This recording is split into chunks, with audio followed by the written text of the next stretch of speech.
ಇವತ್ ನಾವು ಕಲ್ಲತ್ತಿಗಿರಿ ಜಲಪಾತದಲ್ಲಿ ತುಂಬಾ ಮೋಜು ಮಸ್ತಿ ಮಾಡಿದ್ವಿ. ಅಂತರಗಟ್ಟೆ ಅಮ್ಮನಬಕ್ಕೆ ಬಂದಿದ್ದ ನಮ್ ಫ್ಯಾಮಿಲಿನ ಎಲ್ಲಾರನ್ನೂ ಕರ್ಕೊಂಡು ನಮ್ ಬೀರೂರಿಂದ ಕಲ್ಲತ್ತಿಗಿರಿ ಫಾಲ್ಸ್ 25 ಕಿಲೋಮೀಟರ್ ಅಷ್ಟೇ ಇರೋದು. ಹಂಗಾಗಿ ಎಲ್ಲರಿಂದ ಒಂದ್ ಆಟೋ ಮಾಡ್ಕೊಂಡು ಕಲ್ಲತ್ತಿಗಿರಿ ಫಾಲ್ಸ್ಗೆ ಹೋಗೋಣ ಅಂತ ಹೇಳಿ ಕಲ್ಲತ್ತಿಗಿರಿ ಫಾಲ್ಸ್ಗೆ ತಲುಪಿದ್ವಿ. ಈ ಕಲ್ಲತ್ತಿಗಿರಿ ಫಾಲ್ಸ್ ಅಲ್ಲಿ ತುಂಬಾ ಕೋತಿಗಳು ಇರ್ತವೆ. ನನ್ನ ಅಕ್ಕನ ಮಗಳಂತೂ ಆ ಕೋತಿಗಳು ನೋಡಿ ಅದ್ರ ಜೊತೆ ಆಟ ಆಡಕ್ಕೆ ಹೋಗ್ತಿದ್ಲು. ನಮ್ ಚಿಕ್ಕಮಂಗ್ಳೂರು ಜಿಲ್ಲೆಯಲ್ಲಿ ಅಂತರಗಟ್ಟೆ ಹಬ್ಬ ನಡೀತಿರೋದ್ರಿಂದ ಬಂದಿದ್ ನೆಂಟರು ಎಲ್ಲ ಕಲ್ಲತ್ತಿಗಿರಿ ಫಾಲ್ಸ್ಗೆ ಬಂದಿದ್ರು ಅನ್ಸುತ್ತೆ. ಫುಲ್ ರಶ್ ಇತ್ತು. ಈ ಜಲಪಾತದ ಇನ್ನೊಂದು ವಿಶೇಷ ಏನು ಅಂದ್ರೆ ಕರ್ನಾಟಕದ ಮೂಲೆಯಿಂದನೂ ಎಲ್ಲಾ ದೇವರುಗಳನ್ನು ಗಂಗಾಸ್ನಾನ ಮಾಡೋಕೆ ಕರ್ಕೊಂಡ್ ಬರ್ತಾರೆ. ನಿಮ್ಮೂರಿಂದನೂ ದೇವರನ್ನ ಕರ್ಕೊಂಡ್ ಬಂದಿದ್ರೆ ಕಮೆಂಟ್ ಮಾಡಿ. ಬೇಸಿಗೆ ಕಾಲ ಶುರುವಾಗ್ತಿರೋದ್ರಿಂದ ನೀರು ಸುಮಾರಾಗಿ ಬರ್ತಿತ್ತು. ನೀರು 2 ಸ್ಟೆಪ್ ಅಲ್ಲಿ ಬರ್ತವೆ. ನಾವು ಮೇಲಿನ ಸ್ಟೆಪ್ ಅಲ್ಲಿ ಹೋದ್ವಿ. ತುಂಬಾ ಜೋರಾಗಿ ಬರ್ತಿತ್ತು. ಹಂಗಾಗಿ ನೀರಲ್ಲಿ ಸ್ವಲ್ಪ ಆಟ ಆಡಿ ಸ್ನಾನ ಮಾಡ್ಕೊಂಡ್ವಿ. ಈ ಕಲ್ಲತ್ತಿಗಿರಿ ಫಾಲ್ಸ್ ಅಲ್ಲಿ ಎಷ್ಟು ಗಂಟೆ ಆಟ ಆಡೋಕ್ ಬಿಟ್ರು ಸುಸ್ತೇ ಆಗಲ್ಲ. ಹಂಗೂ ನಾವು ಎಲ್ಲಾ ಮುಗಿಸ್ಕೊಂಡು ದೇವರ ದರ್ಶನ ಮಾಡೋಣ ಅಂತ ಬಂದು ವೀರಭದ್ರೇಶ್ವರ ಸ್ವಾಮಿ ಅವರಿಗೆ ಪೂಜೆ ಮಾಡಿಸ್ಕೊಂಡು ದೇವ್ರನ್ನ ನೋಡ್ಕೊಂಡು ಈ ಜಾಗದಲ್ಲ ಇನ್ನೊಂದು ದೇವಸ್ಥಾನ ಇದೆ, ಚೌಡಮ್ಮನವರ ದೇವಸ್ಥಾನ ಅಂತ.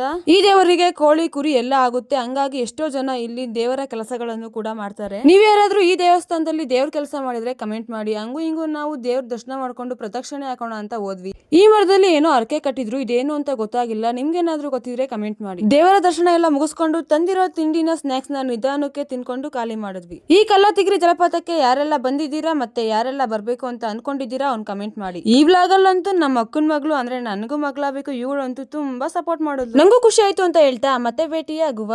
ಬಾಯ್.